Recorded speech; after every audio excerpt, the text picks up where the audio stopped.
तो हेलो दोस्तों, कैसे हैं आप लोग। मैं हूं अंकुर और स्वागत है आपका मेरे और आपके अपने चैनल कॉमिक बुक गाय पर।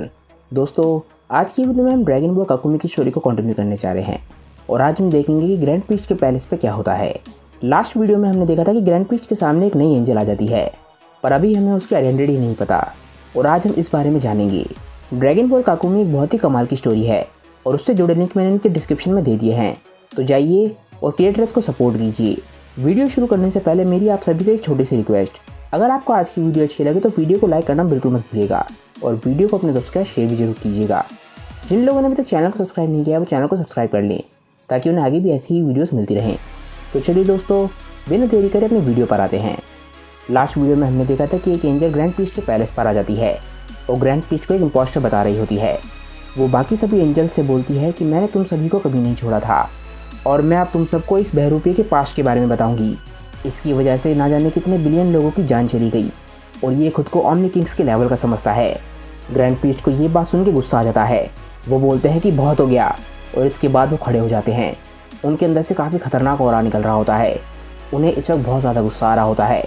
ग्रैंड प्रीस्ट के अंदर से इतना खतरनाक ऑरा निकल रहा होता है कि ये एंजल भी बड़ी मुश्किल से उनके सामने खड़ी हो पा रही होती है। पर इस नई एंजल ने ग्रैंड प्रीस्ट के बारे में जो कुछ भी बोला, ये बात सुन के सभी के सभी एंजल्स परेशान होने लग जाते हैं। वो बोलते हैं, फादर आपको बताना होगा कि इस सब का क्या मतलब है और आखिर ये औरत कौन है जो कि एक एंजल की तरह लग रही है। ग्रैंड प्रीस्ट बोलते हैं कि ये सच में एक एंजल है, पर सबसे बड़ी बात यह है कि ये तुम सबकी मदर है और सच बताऊं तो ये पूरी तरीके से झूठ नहीं बोल रही है। ये नई एंजल अभी भी गुस्से में ग्रैंड प्रीस्ट की तरफ देख रही होती है और ग्रैंड प्रीस्ट की किसी भी बात से इसे फ़र्क नहीं पड़ रहा होता। ग्रैंड प्रीस्ट सभी एंजल्स को बोलते हैं, जिस 19 यूनिवर्स के बारे में मैंने तुम सभी को बताया था वो काफ़ी ज़्यादा ताकतवर बनता जा रहा था। उसकी ताकत इतनी ज़्यादा बढ़ चुकी थी कि वो मॉन्स्टर्स लेवल तक पहुंच चुकी थी और उस यूनिवर्स की वजह से ओमनी किंग जो दुनिया में बैलेंस चाहते थे वो काफ़ी खतरे में पड़ गया था। मुझे जल्दी कुछ करना था और वो काम इस तरीके से होना चाहिए था जिससे ओमनी किंग्स को उस बारे में ज़रा सा भी पता न चले। इस बात पर फीमेल एंजल हंसने लग जाती है। वो बोलती है कि तुम्हें जल्दी से करना था। टाइम और स्पेस को एक्सपेंड करना भले ही तुम्हारे लिए छोटा सा काम रहा हो, पर वो एक ऐसा तरीका नहीं था जिससे लोग जल्दी से जल्दी मारे गए हों। ये महसूस करना कि समय कितने बिलियन लोगों की बॉडीज़ के टुकड़े टुकड़े कर रहा है, वो भले ही तुम्हारे लिए कुछ सेकंड्स का खेल रहा हो, पर वो हर सेकंड हमारे लिए 10 बिलियन सालों के बराबर था। प्रीस्ट ग्रैंड प्रीस्ट इस बारे में बोलते हैं कि जैसा कि मैंने कहा, मेरे पास किंग की ताकतें नहीं थी, इसीलिए मुझे कोई और तरीका ढूंढना पड़ा। ये बात सुन के सभी के सभी एंजल्स हैरान रह जाते हैं। फीमेल एंजल बोलती है कि क्या तुम सभी ने इस बात को सुना? तुम्हारे फादर को ओमनी किंग के सामने सच बोलने के बजाय इतने सारे लोगों की जान लेना ज़्यादा आसान लगा, पर अपने फादर यानी कि ग्रैंड प्रीस्ट को ब्लेम करने की बिल्कुल भी ज़रूरत नहीं है क्योंकि इसमें उसकी कोई गलती नहीं है, ना ही यहाँ पर किंग की गलती है। उसी वक्त हम यूनिवर्स 12 को देखते हैं। यूनिवर्स 12 का गॉड ऑफ डिस्ट्रक्शन जिन बोलता है कि आखिर वहाँ पर चल क्या रहा है और इसके बाद हम यूनिवर्स 11 के गॉड ऑफ डिस्ट्रक्शन यानी बेलमोट को देखते हैं। वो बोलता है कि ये सभी एनर्जीज मुझे पहचानी हुई लग रही हैं। तभी एकदम से फीमेल एंजल बोलती है कि यहाँ पर असली गलती उस सिस्टम की है जिसने तुम्हारे फादर को इस तरीके से एक्ट करने पे मजबूर किया। तभी हम देखते हैं कि कुछ और एंजल्स और गॉड ऑफ डिस्ट्रक्शन वहाँ पर आने लग जाते हैं। हम सभी के सभी एंजल्स और गॉड्स की शैडोज़ देखते हैं। एक गॉड ऑफ डिस्ट्रक्शन बोलता है कि इस पूरी की पूरी सिचुएशन पे मुझे बहुत ज़्यादा हंसी आ रही है। एक एंजल बोलती है कि काफ़ी लंबे समय बाद यहाँ पर आके मुझे काफ़ी अजीब सा लग रहा है और एक दूसरा एंजल बोलता है कि ये सभी के सभी चेहरे काफ़ी जाने पहचाने हैं। एंजल कुसु बोलती है कि ये लोग तो वीस बोलता है कि सही समझे, ये सभी गॉड्स और एंजल्स हैं डिस्टॉर्ड यूनिवर्सेस के। एक एंजल बोलता है कि वीस तुम तो आज भी उतनी ही ज़्यादा समझदार हो, मैं उम्मीद करता हूँ कि तुमने हम सभी को ज़्यादा मिस नहीं किया होगा। इसके बाद हम सभी के सभी यूनिवर्सेस के एंजल और गॉड ऑफ डिस्ट्रक्शन को देखते हैं। सबसे पहले आता है यूनिवर्स 13 जिसके एंजल का नाम होता है गैलियन और गॉड ऑफ डिस्ट्रक्शन का नाम होता है बेल्कन। गैलियन बोलता है कि सच में काफ़ी लंबा समय बीत गया है। इसके बाद आता है यूनिवर्स 14 जिसके एंजल का नाम होता है जीरीस और गॉड ऑफ डिस्ट्रक्शन का नाम होता है ड्रोमेल। यूनिवर्स 14 का एंजल बोलता है कि तुम सभी से मिलकर काफ़ी खुशी हुई। यूनिवर्स 15 की एंजल का नाम होता है मिलाडा और गॉड ऑफ डिस्ट्रक्शन का नाम होता है विलस्प्रिंग। विलस्प्रिंग बोलता है कि मुझे ऐसा लग रहा है कि मैं करोड़ों साल से सो रहा हूँ, लगता है मैं 20 से भी ज़्यादा सो कर आया हूँ। यूनिवर्स 16 की एंजल का नाम होता है रैमटोल और गॉड ऑफ डिस्ट्रक्शन का नाम होता है मैग्नेक। मैग्नेक बोलता है कि लगता है किसी को चोट नहीं लगी है, लगता है हम सही समय पे यहाँ पे पहुँच गए, पार्टी अभी शुरू नहीं हुई है। इसके बाद आता है यूनिवर्स 17, उसके एंजल का नाम होता है ओलोरोस और गॉड ऑफ डिस्ट्रक्शन का नाम होता है नाइसोस।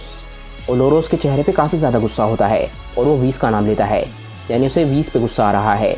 नाइसोस बोलता है कि ओलोरोस शांत हो जाओ। तभी वादोस का किसी पे ध्यान जाता है। वो बोलती है 20 उस तरफ देखो। 20 बोलता है हाँ मैंने देख लिया। इसके बाद हम किसी के पैरों को देखते हैं और ये शख्स हंस रहा होता है। ये शख्स काफ़ी ज़्यादा जाना पहचाना है और ये होता है गोल्डन फ्रीज़ा। वो बोलता है कि गुड इवनिंग जेंटलमैन, मुझे आप सभी से मिलने का काफ़ी लंबे समय से मन कर रहा था। हमें पता चलता है कि गोल्डन फ्रीज़ा एक गॉड ऑफ डिस्ट्रक्शन बन चुका है।